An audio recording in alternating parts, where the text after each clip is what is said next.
So now we're going to get into this topic called performance management. And again, you probably heard about it in a number of courses. I'm just trying to think. Certainly, well, every course should have mentioned it from introduction to my course, HRIS, compensation for sure, heavy user of it. Training development, you're going to hear quite a bit about it. Performance management, look at its simplicity is, did the employee or does the employee perform the way we want them to? Now, me just saying that in its raw sort of way, if you really think about it, could be as subjective as possible. Did they do what I needed them to do? Well, what the heck did you need them to do? And how do you know that the way they did it was the way that they're supposed to do it? So, in many organizations, when they do performance management, it is a person just saying, did they or didn't they? And it becomes so subjective, and it's a root of a lot of different problems in HR. Now, if you think about it, there's very little law out there that requires performance management to happen, or performance assessment evaluations, call it whatever you want. The thing is, as soon as you start doing it, it becomes very formal. It becomes something that's scrutinized by laws, human rights, for example. Complaints can arise, unfair treatment. And we'll get into that later. But performance management officially is the formal process of assessing.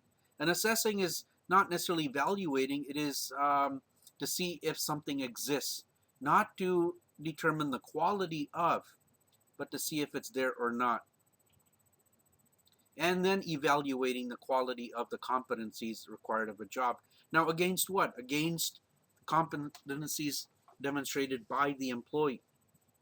Demonstrated by the employee, one employee. Now, if I go back to what is required of a job, well, how the heck do you know what's required of a job?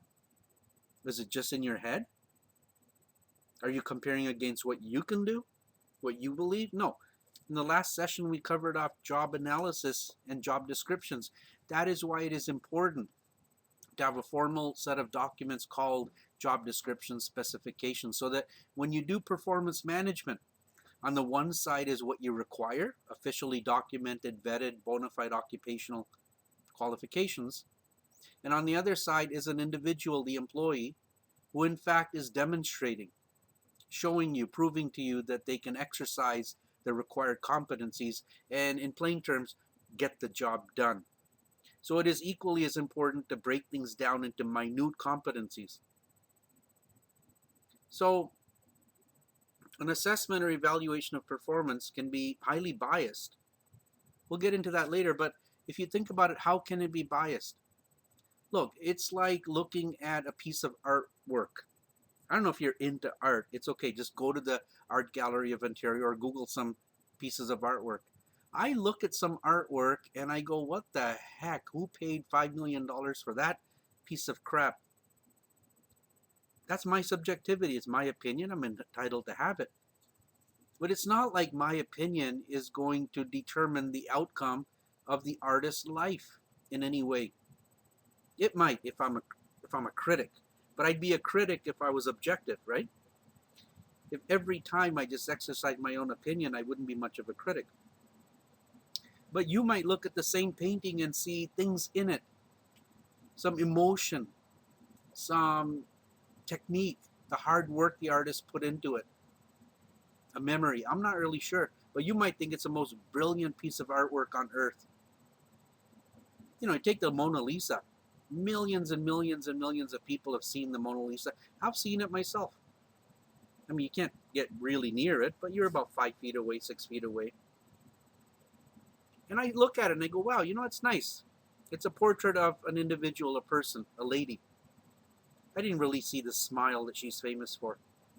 And I look deeper and I go, wow, the colors, the enhancements, how did that artist do that? And that was the emotional side of it. But if I were to simply say, is it a good painting, yes or no? Yeah, of course it's a good painting. You know why it's a good painting? Because I can't paint. Anything I see that other people can do that I cannot do is impressive to me. And therein lies the danger. That's the bias. So when you have a performance system where you're asking managers or supervisors to see if employees are good or bad, you have to ask yourself, on what basis are they making that determination? Well, it should be formalized. It should be quantified. It should be highly objective, because different people will see behavior or demonstrations of competencies differently. And in my last course, HRM 722, we talked quite a bit about behaviors. And when you assess performance, you're assessing the good and the bad, and those are behaviors. So let me repeat. When an individual demonstrates a competency, it's a use of that competency. That's called the behavior. Now, there are cases where there are requirements for a formal performance management system. Firefighters, for example, or police, military. Once in a while, they have to go through these tests to prove that they can perform. And rightfully so, because they are put into dangerous situations that involve the health and safety and the lives of others. A pilot might be required to undergo a performance review. Right? I mean, my job, I'll talk about it. You know what I do. We're union. So keep in mind, in a union environment, performance measures are almost nil or weak at best. Is that a good or bad thing? I don't know. You can decide. You'll take labor relations. But in my environment, my boss really can't assess my performance. I mean, I wish they would, because then I would get some critical feedback.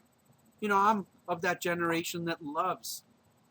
If I do a good job, I love to have somebody tell me I'm doing a good job. It's Abraham Maslow's pyramid. We like to hear that. And especially if it's documented so that there's a permanent record that this guy did some good work. You know, I'm a fair person, so I also like to know if I made mistakes. But we don't do that because the union says we cannot.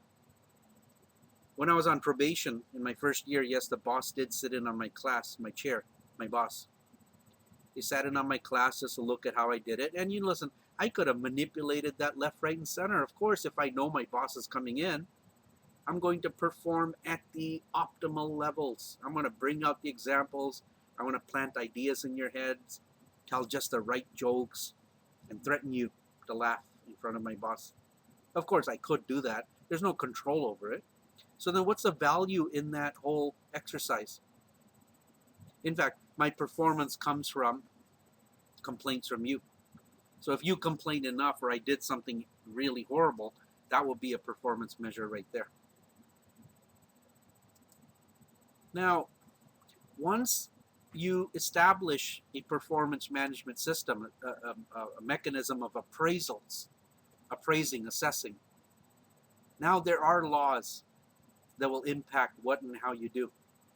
Because you are now judging a person formally. And that judgment could impact their pay. It could impact their promotability. It could impact their termination.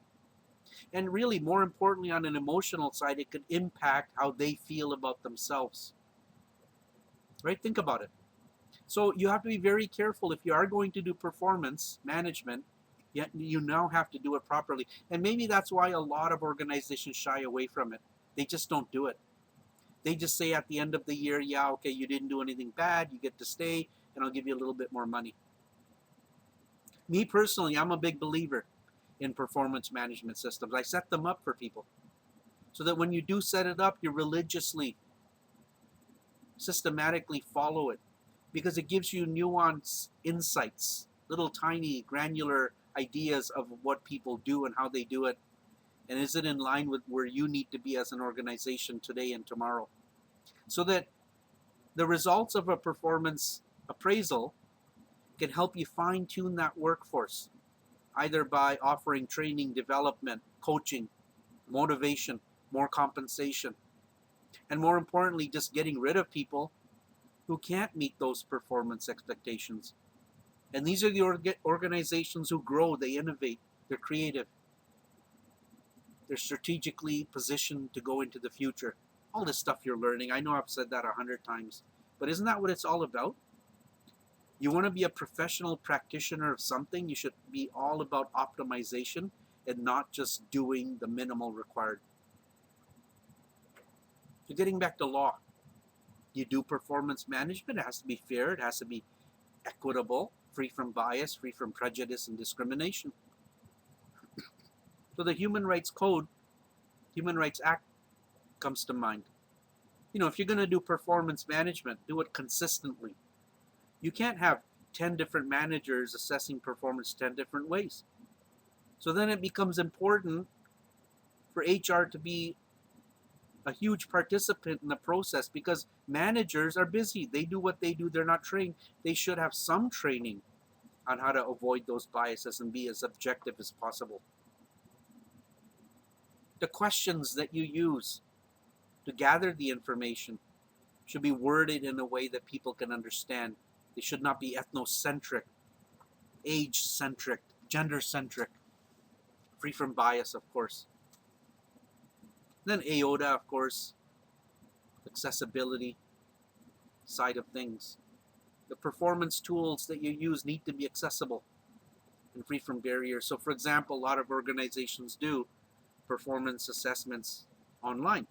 And quite often, if you're doing a 360-degree approach, you are going to ask your own employees to self-assess, in addition to, of course, other people.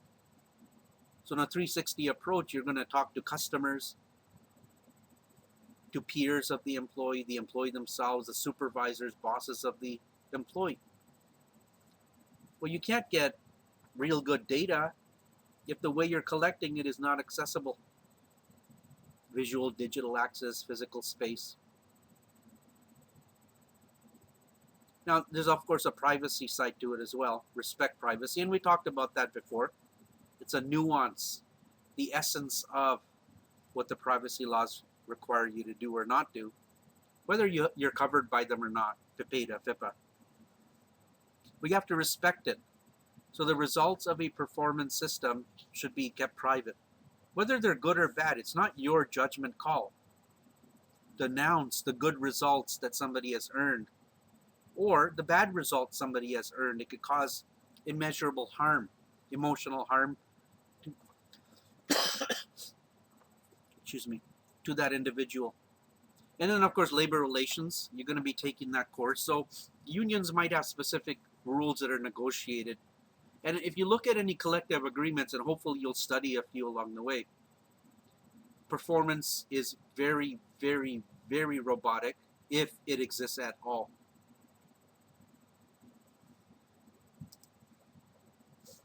Now, I'm just going to put a snippet. It's a little bit kind of blurry. This is from your textbook. But when you do design a performance measurement system, it's very rare that there's a person within HR who's an expert in it. HR people should be really good at administering, doing the work required of performance systems, getting the performance documents out there, coaching managers on how to do it, getting the data, and analyzing it to get to the results, and the results become part of a record. But when you set up a performance system to begin with, are you sure you are the one who should be doing it as an HR person? Well, you know what? Two ways to look at it. One is no, you should not. Because you can't develop this expertise that readily. You got other things to do. You're not going to get hired in HR as a performance management specialist. I think maybe the largest organizations might have the money to do that. I think what happens is consultants, people who this is the only thing they do. They're psychometrists. They get the psychological side of it. They get the legal side of it. They know what to measure. They're experts in competencies. I think they come in, they look at your organization, the types of jobs you're assessing, and they set a system up for you. They educate you, they train you on it, and then it's your job to actually execute it. Now on the flip side, what I'm recommending to all of you actually, and hopefully some of you will do it, is even though there's not a course in performance management, and rarely will you find one at any college or university, it's merely a chapter in a book here and there, I think you should learn as much as you can about it. I mean, it doesn't cost any more to learn this stuff. The textbook's okay. There's lots of things out on the internet, especially in terms of competencies and psychometrics. Metrics, the measurement. So if you yourself over the years learn a lot about it, you could be that go-to person in HR to help set these things up and react quickly, be agile about it. You make more money because of it, and you feel great because you have the skill nobody else does. But as you can read this little document, it's pretty straightforward. A lot of it I just described. Now, we went over this, but the results of performance management. So when you do performance systems and hopefully you end up with some sort of a score, I think a score is good. It's objective. People can relate to it. You can compare it. It's used for a number of purposes. For example, if you hire new people, and we talked about this, I think, in session 1 and 2, is how do you know that new hire is working out? You have a 3-month statutory probationary period, the Employment Standards Act. Well, performance. And then if the person's not going to work out, get rid of them quickly. Go to the next candidate. And also to assess the quality of recruitment sources. So if you find out that the people you hired 3 months in, 6 months in, a year in are working out, and then you go backwards, use pivot tables for this, and you say, hey, the source was Seneca College in this program. Those candidates are doing the best. And you have that sort of reliability established, then you know that your go-to people for that type of a person is Seneca College. Right? So you have data now to compare against something. How valid are your pre-employment tests? We covered that off before. How would you know that a person who did well on a test also did well on a job? By performance measures. Basis of compensation, so on. We looked at this already. Now, I'll go through a few terms that you need to know. And always remember, I forgot to remind you in the last session that learning about recruitment and selection is one thing, the stuff you need to get done for the job. But also, we're preparing you for this HRPA exam. So there's a few things we need to go over. Performance management systems are the processes and practices an organization uses to assess, evaluate, appraise the performance of employees. Well, that's simple. We're going to talk later about what exactly that looks like. What's the word called? The method. Job performance is a measurable behavior that an employee demonstrates. Do they have the competency to demonstrate that behavior? Well, that in itself is a competency. But the demonstration is, can they use the competency for a business purpose? Or, I should say, how well they could use it. Not just that they have it. What's the quality of it? Look, I can drive a car. I possess that skill. But how well do I drive a car? You see, there's two different things. You can't just check off, yes, they can do it. How well can they do it? Because when you signal to people that all I'm looking for is to see if you can do it or not, maybe they get complacent over time. They say, yeah, I can do it, but not necessarily how well they can do it. And I know that sounds a little bit subjective, but how well could easily be quantified and made objective. On a scale of 1 to 10, this person did a 5. The other person did slightly more. They might be a 6, but that one does it to perfection. That's a number 10. So now we start developing benchmarks of what's acceptable and not. Those of you that are into fitness, I don't think it would be fair to use Olympic athletes as a benchmark. But if you're running a mile a day, then there you go. You're running a mile a day. Nobody's telling you otherwise.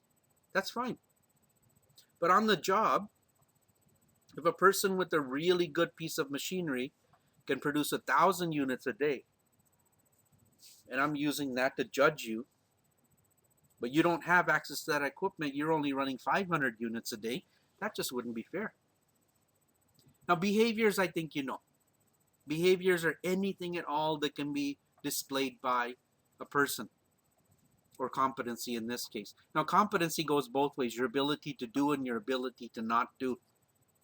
So I'll refer you back to our example of nose picking in a workplace. Do you or don't you? Do you have the competency not to? Your ability to breathe a certain way in a confined space. Then, of course, absenteeism and work ethic, and there's a ton of them. Refer back to my previous course to get a full list. In competencies, we went over individual elements of a skill, knowledge, attitude, aptitude, or other things.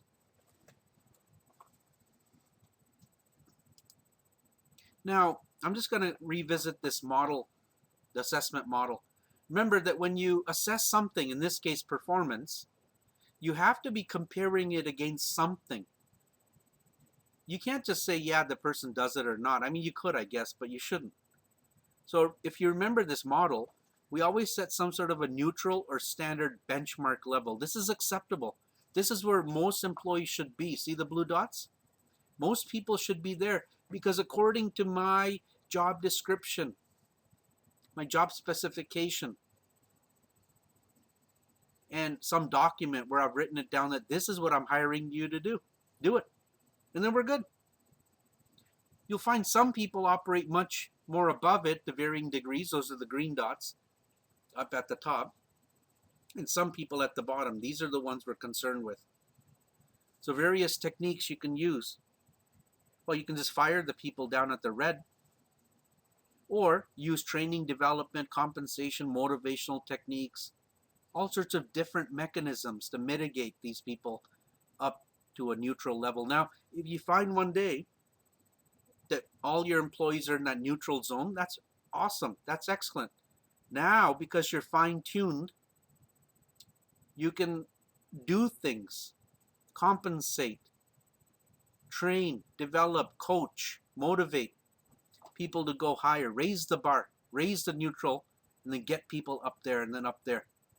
So when you hear about highly efficient and optimized organizations like Berkshire Hathaway or Boston Consulting Group, even parts of Google and Apple, or the military and the Navy SEALs, for example, or the commandos, what do you call them? The Marines, I think. Think about it. They keep raising the bar all the time to get the best out of the best out of the best.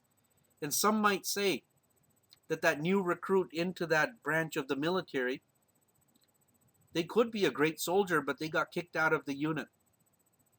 You might say that's discriminatory, but not necessarily, because they've raised the bar to the point where they want to be left with the best of the best. That's a business case. You can actually do that.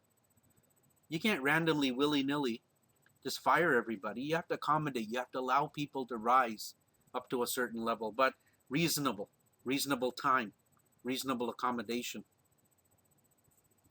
But then any day you could fire people by paying them out generously anyways. Now, let's get right into the methods and the systems. Let's get right to it. How do you measure performance? Many of you who've worked actually had your performance measured. Different systems for different purposes. Some are basic, some are weak, some are elaborate. They do take time. They take energy. And maybe that's why a lot of managers shy away from it, because it takes an awful lot of time. I know for a fact there's managers just check off boxes left, right, and center and say, let's just get this done with. And they're biased towards their employees. That's why it's important for HR people to intervene as much as possible. Make sure that the process is full of quality and objectivity. I think one of the most basic ways to portray a performance management system is a simple graphic rating scale, or what we call an absolute rating scale. And I keep saying on a scale of 1 to 5. You can go 1 to 10, you can go 1 to 100. I mean, there's really no point in going to 1 to 100, because then you have to demonstrate to people that there is a difference between an 85 and an 89. 1 to 5 or 1 to 10 seems reasonable. And you could see it right in front of you. 1 is the lowest and 5 is the highest. The problem here is, what if it's a 4 or what if it's a 5? What's the difference between a 4 and a 5? I don't know. I mean, I don't want to give you a 4.5, although I'm okay with that. A lot of companies don't. So we've got a little chart at the bottom that says average, above average, or excellent. So my above average might be somebody else's excellent. Right? I mean, think about it. That now becomes subjective. What the heck? And when you get managers who say, Why can't they be like me and they compare to what they can do versus saying, what was I capable of doing when I first got hired? That is a danger. So we're going to now behaviorally anchor some of these. I think you've heard the concept of rubric. So we talk about this thing called a bars. And I think a bars is one of my favorite, probably the favorite way to do it. It's still a graphic rating scale. It's a behaviorally anchored rating scale, or that it's still an absolute rating system. But now what we're doing is we're putting anchors, behavioral descriptions, clear descriptions.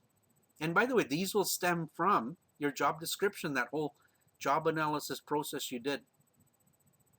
So I'm actually writing down what excellent means for that particular job. Now you have to be careful. You can't just do one of these and willy-nilly apply it across the organization. I think this should be related to a specific job, or certainly to a cluster of jobs that are very similar. And by the way, level 3 average, that will be my neutral level, neutral. So as you read things about other organizations, you go to conferences, you watch YouTube TED Talks, you get an understanding of what level other organizations are tolerant of, where they're at, and you say, I need to be there. So your average might be somebody else's below average, or quite frankly, your average could be somebody else's above average. How do you get there? That's the link to talent management. Recruitment selection is okay, you bring the talent in, but talent management assures that that recruit, that hire that you made, stays workable, tenable, and also at an optimized level. That in itself is an art. That's something you can get totally lazy about in HR. I'll be honest with you. But you shouldn't. I mean, you want to work for that highly optimized organization, right? So this is a thought process that I need you to build over the years. It's a good professional practice of HR. Now, by the way, this chart you're looking at, I think consultants set that up. There's a lot of good firms out there who do this sort of things. You pay the good money versus you making this up. It's an awful lot of work, I'll be honest with you. You have to be an expert. I have total admiration for those psychometrics, those people out there who can actually write down the actual specific behaviors because they know the people, they know context, and then write statements like this. Now, another method is called MBO. I'm not sure a lot of people say the term MBO anymore. It's still used though. It's a management by objectives. Now, I'm not going to hold you to very specific day-to-day type of things you need to accomplish. This method, MBO, is reserved more for higher level people who have more of an organic, more of an overall type of a job versus specific. So you wouldn't do this for machine operators. You might for, let's say, executives, salespeople, even HR, I'll be honest. Higher level HR.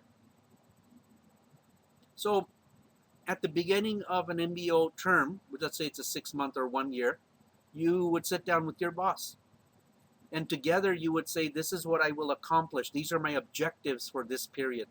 So let's just go with 1 year. And then the boss will make sure that the objectives are not too lofty, too high up, or too weak. I mean, it's in your interest to set very low objectives because you're going to meet them. But the boss will sit there and say, look, I have experience. I know you're capable of this. I know the company needs it. Again, job description, right? And together you set these objectives. And we don't cry about it if you don't meet them. I mean, look, a lot of people set objectives 3 months ago. And right now we're in the middle of a COVID situation. So obviously a lot of objectives are not going to be met. So you have to be fluid about it, organic about it. But once in a while, every month, every 2 months, the boss meets with you and goes over how you have achieved those objectives. And you have a really good chance now to explain why you have met them, why you have not met them, adjust your objectives. And the boss has to say, yes, your manager. But at the end of the year, we tally everything up. You said you're going to do this.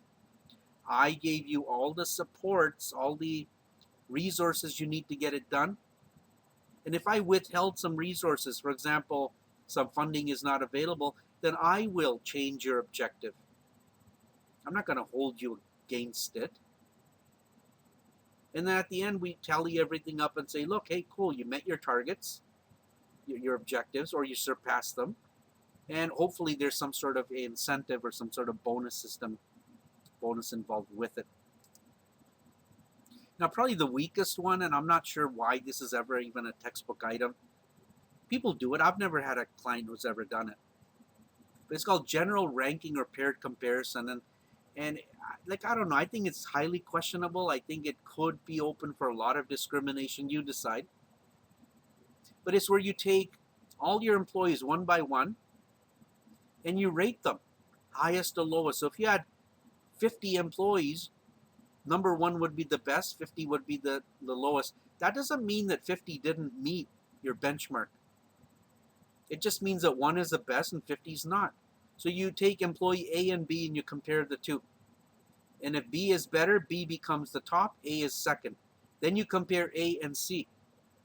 If C is better than A, C becomes a second, A becomes a third. You get the idea? So you're comparing each person against another person to see which one rises to the top. I mean, I guess it's sort of easy to do, time consuming. It's easy to do, I guess. But you can do that by looking at graphic rating scale, MBO results, or BARS results. This is just a way to rank people. And it's almost like a bell curve at a university where you take a course. We'll do a bell graph, and certain people will just automatically fail. So even if you got 90 in a course, if other people got 95 plus, you fail. I'm not sure that's fair. I think we need more standardized approaches to doing that. But if organization had to decide to lay people off, listen, I think we're all in the midst of it. I think even Seneca is in the midst of thinking about who they might have to lay off because they took a huge financial hit in the last month or two, and they will all summer. So if they had to choose, then a general ranking or paired comparison method would find out who's the bottom 10-20%. And that would be a legitimate decision. Now, the things that we measure, you don't look at a person and say, yeah, you did the job. But whatever we measure, those are the competencies. We keep talking about this, don't we? And these competencies exist either individually, specifically, or in clusters. So, for example, a cluster would be software skills. I mean, a large cluster could be computer-related skills, technology skills. And then within that, a subcluster would be software skills, and the other one would be machines or equipment skills. Now, within that cluster, a software skill could be called Excel. Excel's a skill. It's not a competency, I don't think. You can be competent in Excel, but I want to break it down even further, and that's what a competency is. Because when people say, yeah, I know Excel, I then get them to do stuff in Excel, and they say, well, I don't know how to do that. Then I go, then you don't know Excel. So within that, VLOOKUP. VLOOKUP, you can't boil it down any further. So VLOOKUP would be a competency. Absolute cell referencing within that would be a competency. Pivot tables would be a skill, but within it, there's several things you can call competencies. Every little thing would be a competency. Tiny, small as possible. And I gave you an exercise earlier to start mapping out competencies for yourself and see how you could fine tune. And in fact, if you look at a lot of your resumes, they're too broad. I think you should hone in on a lot of very minute competencies. That's really what I'm looking for. When you say you know how to speak a language, you really know how to speak a language? Why not break it down into written and spoken? And then within that, how well can you write it? And read it, actually, that would be another one. Can you read it very generally? Can you read it for syntax? Can you read poetic versions of that language? You see what I'm getting at? It's not just a thing. You have to look at it from a very granular point of view. Everything's documented. I think we get that. I'm not going to repeat that. Now, one other point is when you write a job description on a specific date, the people that are managed by it get managed by it as of that point. If you make changes in the future, you have to accommodate those employees to reach the changes, to get to that level. You can't just start disciplining or firing them, right? Think about it. It has to be a collaborative approach together with the employee. Now, ultimately, I'll give you an example. If I had a lot of engineers who were, they've been working for me, a company like SNC Lavalin, they've been working for me for 20, 30, 40 years. But in the last 5 years, we've had brand new systems that engineers need to use, something like holographic technology that lets you visualize things in 3D space. I really need my engineers to embrace that technology because that's what the clients want. Now, I will do everything I can reasonably to get my engineers to that point. And I'll make an assumption, a stereotype, that engineers, by nature of how they got educated, have the aptitude to pick up new skills. But you might get a few engineers who can't. They just can't bring themselves to that. They're good at the paper and pencil stuff, maybe the basic calculators, but not this newfound multimedia holographic stuff. We tried. We accommodated as much as possible. That's a point where you can early retire and pay people out. There's a case to be made, and that's how our economy moves forward. But the key is I tried to get you to that point. You'll be surprised most people do rise to that occasion.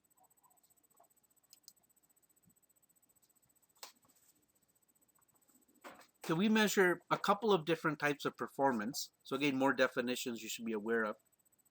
There's task performance and there's context performance. Now, most organizations just lump everything all into one. But I think it would be nice if you knew some of the subtleties. So task performance are those elements that you're measuring that are unique to that particular job and are done routinely by the employee, like tasks, things that you do. You move boxes, you drive a forklift, or how you drive it.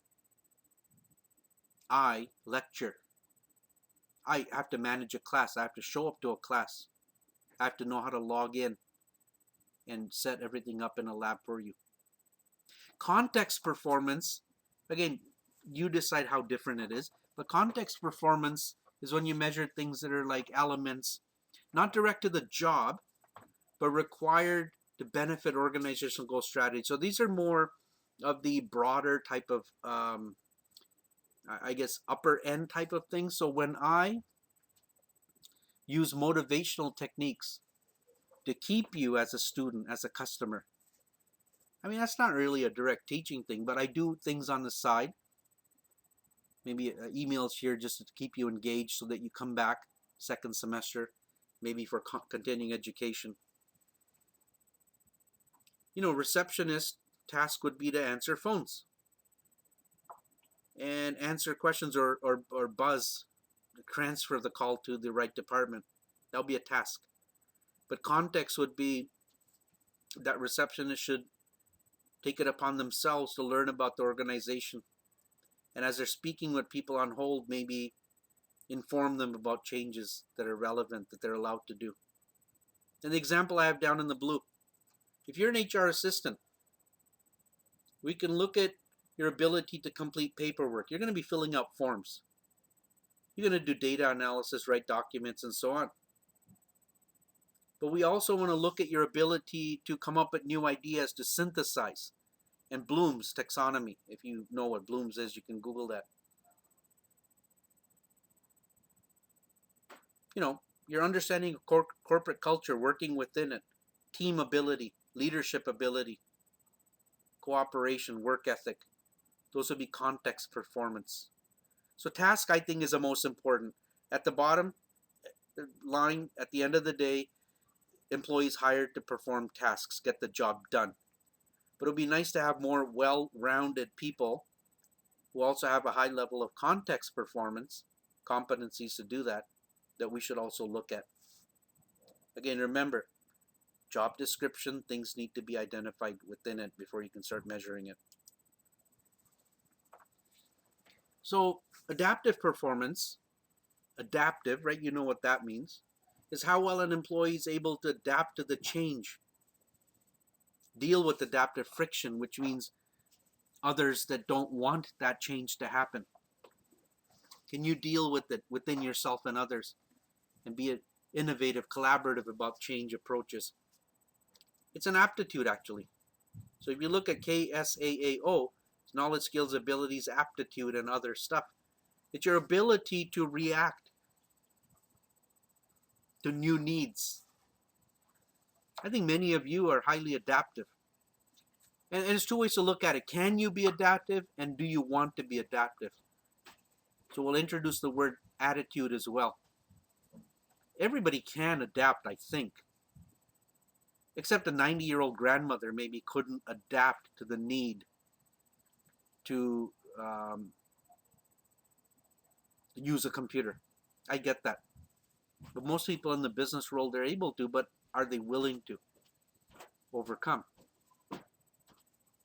Now, counterproductive work behavior, see, so we've been looking at good stuff, right?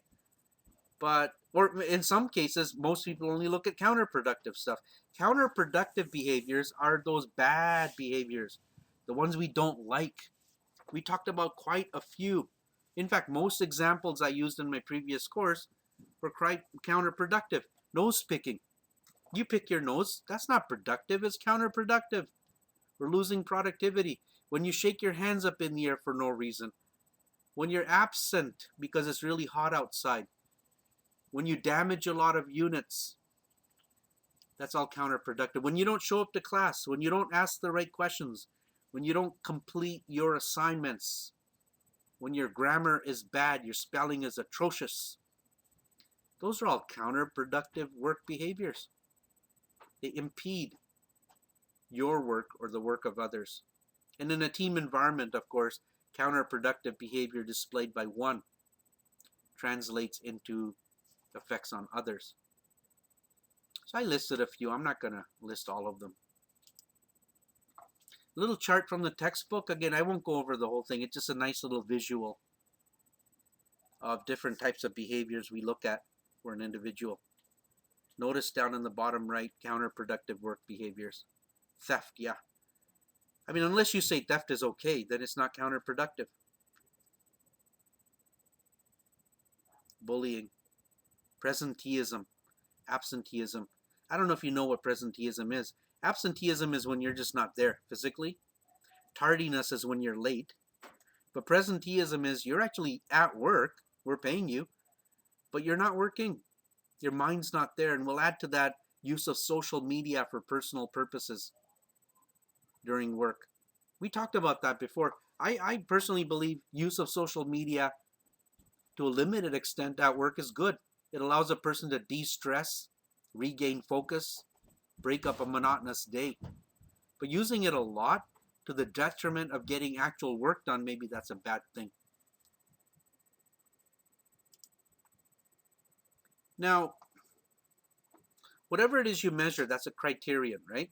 Like a thing, an individual element that you're measuring. So there's two kinds of ways of looking at this. Is whatever you're measuring criterion relevant? Is it valid for criterion validity? Is the degree to which the performance measured, that little thing that you're measuring, that competency or group of competencies, does it capture what is actually required of the job? Remember job description. For example, measuring how a person is groomed. Yeah, oh yeah, listen, I used to consult in the golf industry for 20 years. How you are groomed, right down to how you dress, is important on a golf course where people are dropping $400 for a 4-hour round of golf. No hats inside the clubhouse. You must be properly dressed. That's legitimate. It's part of the job. I think models as well, receptionists even, they're front line. Your waitress for sure. But is it for a machine operator? Like, does it really matter that the guy's hair is combed? No. I don't care if the prime minister's showing up. It's not relevant. It's not criterion relevant to the job. Yet we might jump to conclusion we want everybody a certain way. No, ask yourself, is it relevant to that job? In fact, I'll tell you, my own job. Can I get fired if I don't wear a suit? No. Well, I mean, look, we're unions. Of course, the union's going to have my back.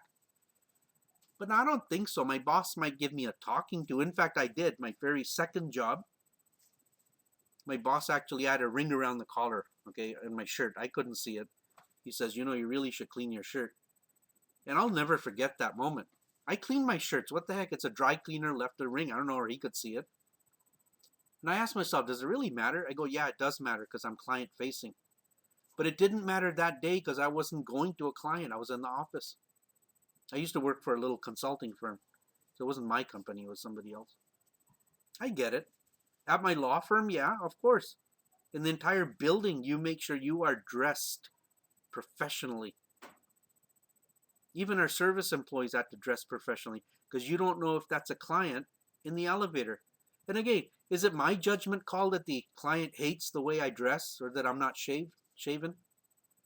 Doesn't matter. But if it means a loss of business for my law firm, we've got problems.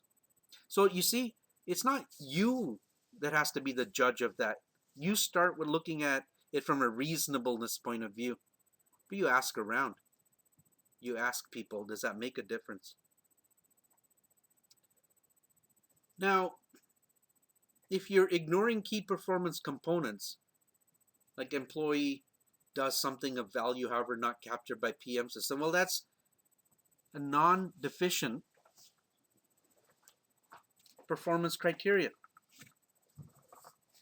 It means that although somebody has something that's of value, you're not capturing it.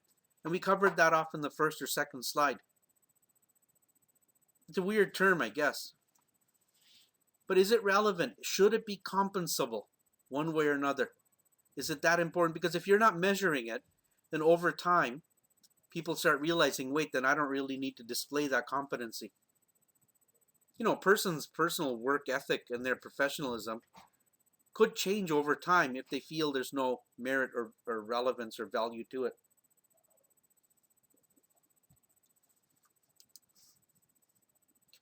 Not contaminated. You got to make sure, in addition to the other 2 points, that it's criterion relevant, it's not deficient, that it's not contaminated. So the thing that you're measuring, the measure itself, is it influenced by factors out of the control of the employee? So remember, there's employees. Employees might feel helpless. They're being measured. They work for a huge corporation. But whoever decided on that measure, or however it was decided, was it influenced by something that maybe shouldn't have been?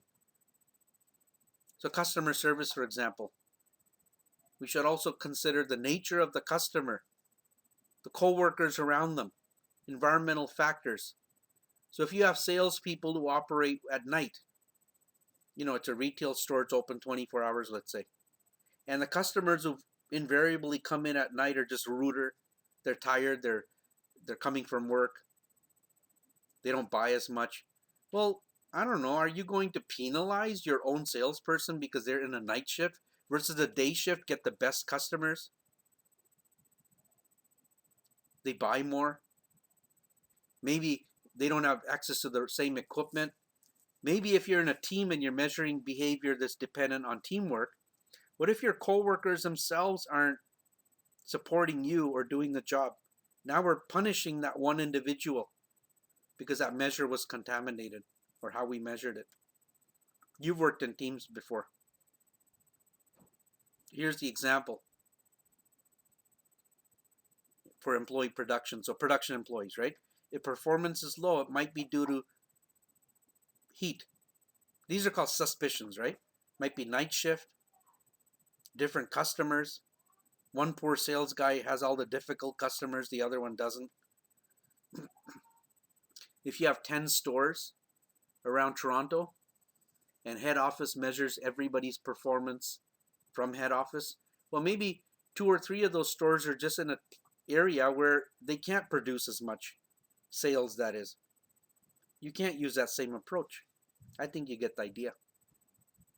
And think about it from the last point of view, is whatever you're measuring practical and achievable? I mean, is it way too out there and too high? You read it in a textbook, or your managers say, nope, everybody should be able to do this. Well, is it? Similar to me error. Is it too strict? Maybe even too lenient, actually. And can you objectively measure it? I mean, you probably had teachers like that, PhDs, who wrote these brilliant papers, and they want to hold you to the same standard, not realizing maybe you're not there yet, or you might not be. Is it really relevant?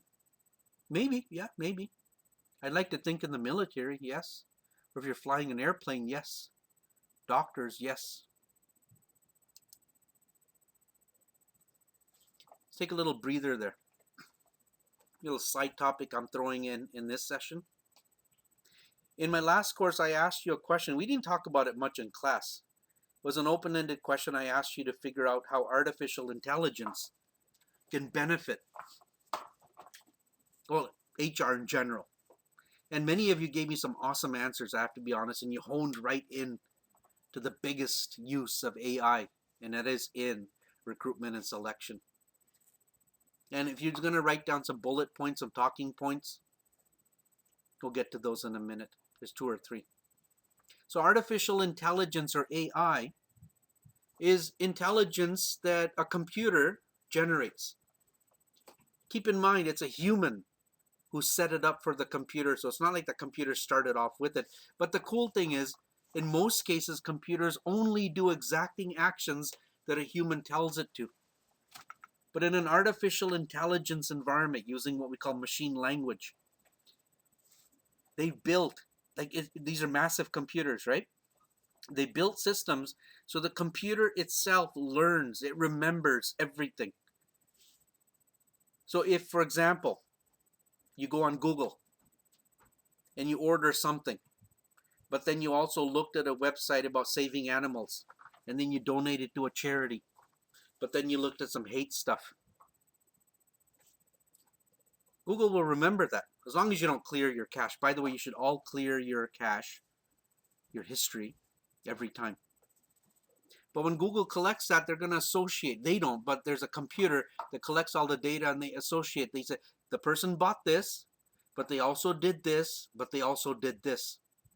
And it comes up with some sort of very creative associations.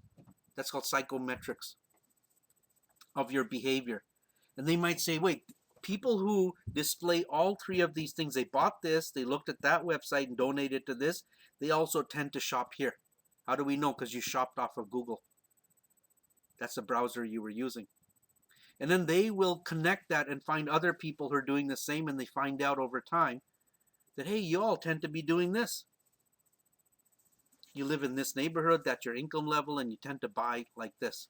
And then all of a sudden, they will sell that data to a marketer, to a company, and they'll give you offers so that they get your business.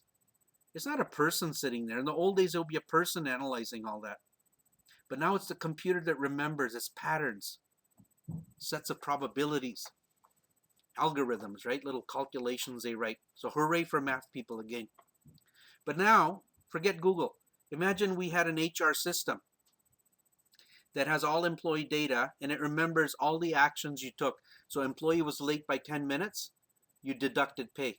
Employee was late by 10 minutes 3 times, you fired them. Their performance score was high, and that person tended to do this type of a job, and then got promoted within 5 years, etc., etc. They look at everything. And the system will predict next time that the best person to promote to that type of job are these, because these are the set of circumstances that led to the promotion. But namely in recruitment selection, when you put data like Intelio, by the way, has a weak layer of artificial intelligence.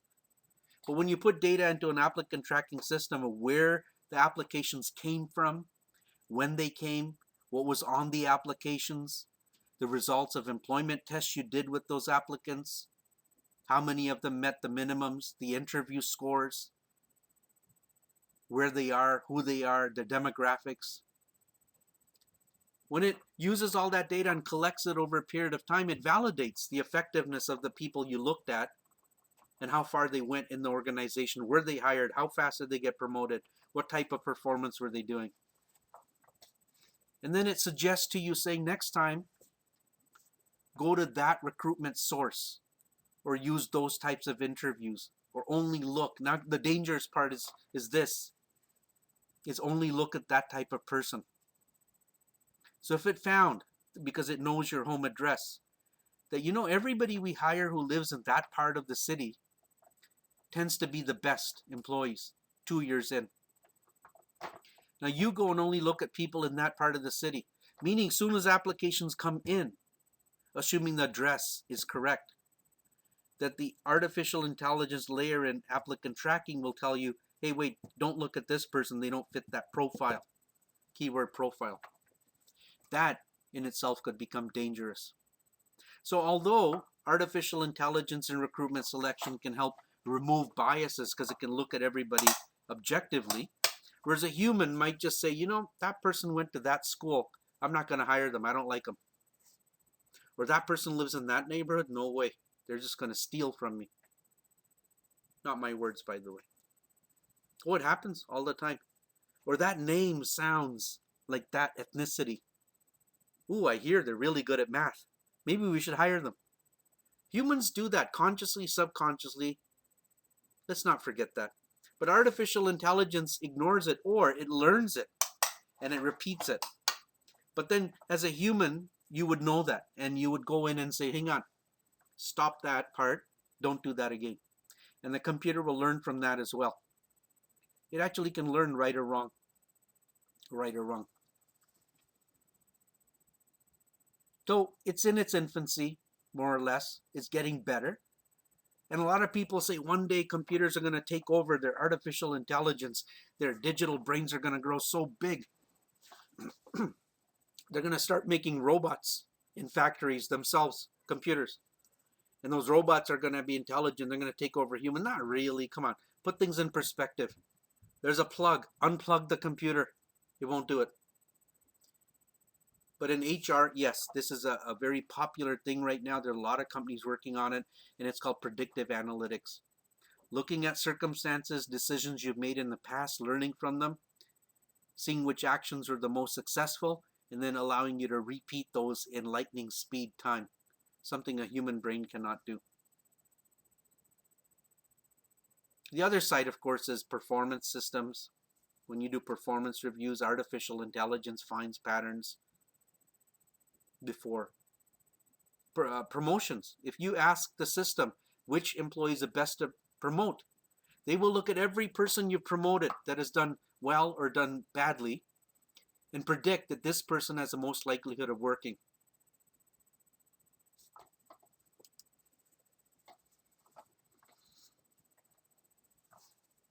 We just covered this off. In selection, same thing. When the data is in and you're going through various employment tests and interviews and so on, AI will actually go in and say, wait, these are all the success factors. These are the indicators. That candidate is the best one to go forward with. Let's take a little breather. And we'll cover off this topic called blockchain. Again, in my other course, there was a question, an open-ended question on blockchain. And I didn't want it to treat it as a technical question. We're not going to be technical people. I need you to have an understanding of what it is. Blockchain, nothing to do with supply chain directly, although supply chain uses blockchain. But in our context in HR, it's becoming a thing. In fact, Seneca is just engaged in it. And it's going to take a while, in my opinion, 5 to 10 years, to establish a critical mass of blockchain in HR where it makes sense to use. Here, let me sum it up for you. Blockchain is a system that establishes trust. Right now, around the world, we know, listen, we might be honest people. Your neighbor might be honest, person sitting next to you.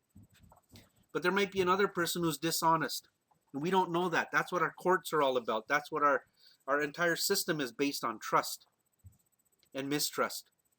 What a blockchain does is digitally require you to share the source of information or documents so that it doesn't just sit with one party and another party, part A, part B.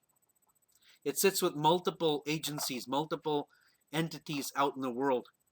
So a lot of people now have access to that record. They hold it. So not one person can fake it. So if I sent you a document and then I wanted to fake it and send it back to you, it's not possible. Once I sent it out, there's a lot of other people have to agree digitally that that change is allowed, and then more people are having their eyes on it. Establishes trust. And by the way, blockchain is used heavily. It started actually with cryptocurrency, like what's that one called? Oh gee, I forgot. Some sort of money. It'll come to me. Anyways, Google it. Cryptocurrency. What's the most famous one? Bitcoin. That's it. Bitcoin. But now in HR, think of it this way. It's two ways, outbound and inbound. One of the big bottlenecks in recruitment and selection is verifying credentials.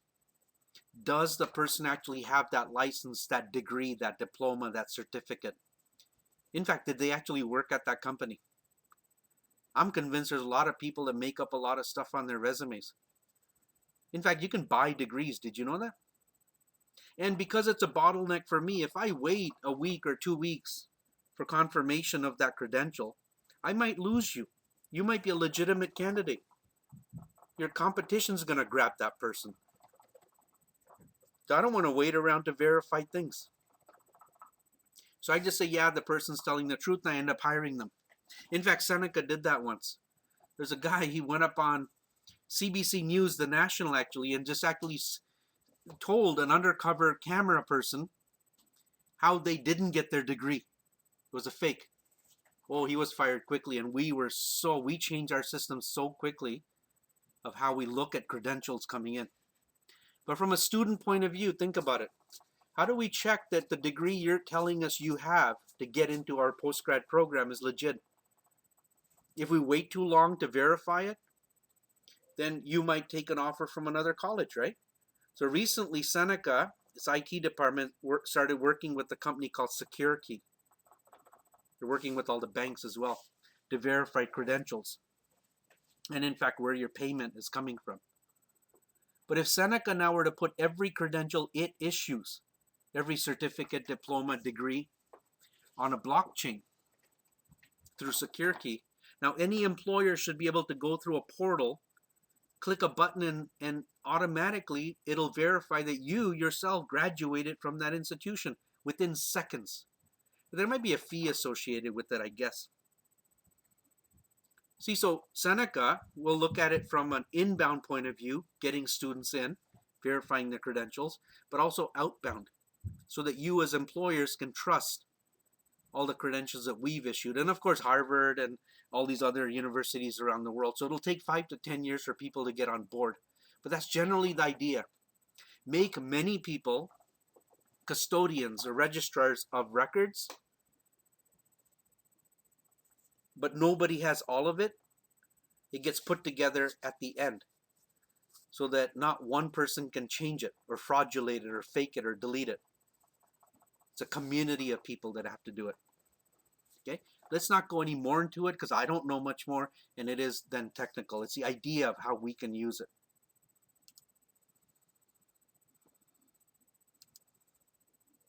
Now, food for thought. I want you to think about how your performance is being or has been measured. I mean, many of you have worked, right? Or you're working, but also on a personal level. You do things on a personal level. You live life. How are other people measuring how good you are?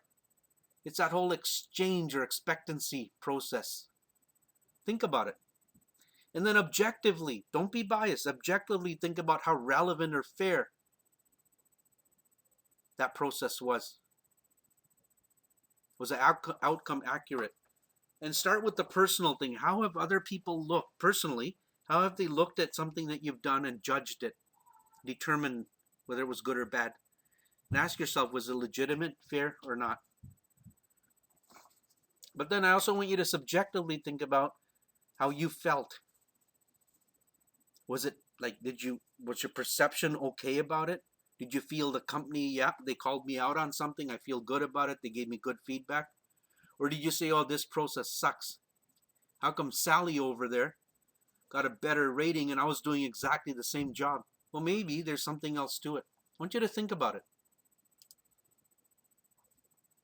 So in the next section 6, we're going to get right into recruitment. Hooray, finally. Isn't that what the course is all about? I feel like I've taught you a lot about it anyways, but the textbook requires us to go through that basic framework first. So we're going to go over the principles of recruitment. We'll go back to the model, recruitment selection model we started in session 1. Talk about some costs and get into some metrics for recruitment. Okay, so it's a basic, very easy to understand chapter, but I'm going to make it a little bit more for you. Okay.